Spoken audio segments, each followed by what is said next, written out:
The experiment didn't start with a plan. It started with exhaustion.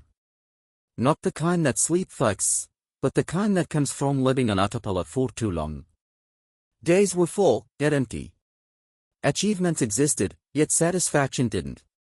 Life was moving forward fast, but something essential felt left behind.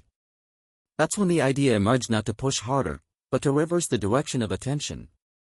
Instead of asking what comes next, the experiment asked what was skipped. The first rule of the reverse experiment was simple: slow everything down. Walk where you usually rush. Sit where you usually scroll. Listen where you usually speak. This reversal immediately felt uncomfortable. Silence exposed thoughts the dice had been hiding. In that silence, old versions of the self began to uproar: the curious One, the hopeful One, the One who used to dream without calculating the outcome first. The second stage was emotional reversal. Instead of avoiding discomfort, the experiment leaned into it. Unfinished conversations replayed in the mind. Choices made out of fear surfaced clearly. Moments where courage was postponed became obvious.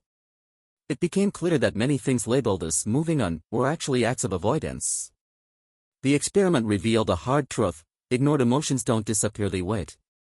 Daily habits were reversed next.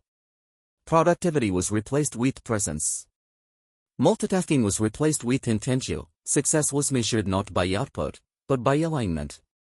For the first time in years, days felt complete even without visible progress.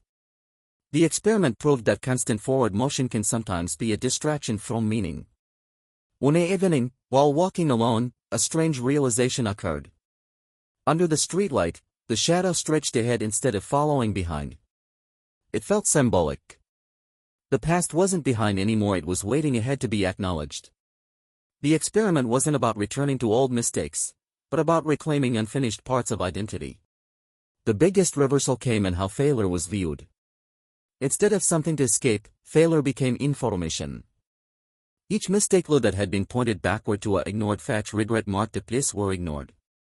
Each regret marked a place where authenticity had been compromised. Life, it turned out, wasn't punishing, it was communicating. As weeks passed, something unexpected happened. Decision-making became easier. Relationships felt lighter. Fear lost some of its control. By looking backward honestly, forward movement became natural. There was no longer a need to chase motivation, because clarity had taken its place. The experiment ended with a final understanding: growth isn't always about becoming more. Sometimes it's about remembering more. Remembering what mattered before the world got loud. Remembering who you were before survival became more important and meaning. Life didn't slow down after the experiment, but it made sense. And that made all the difference.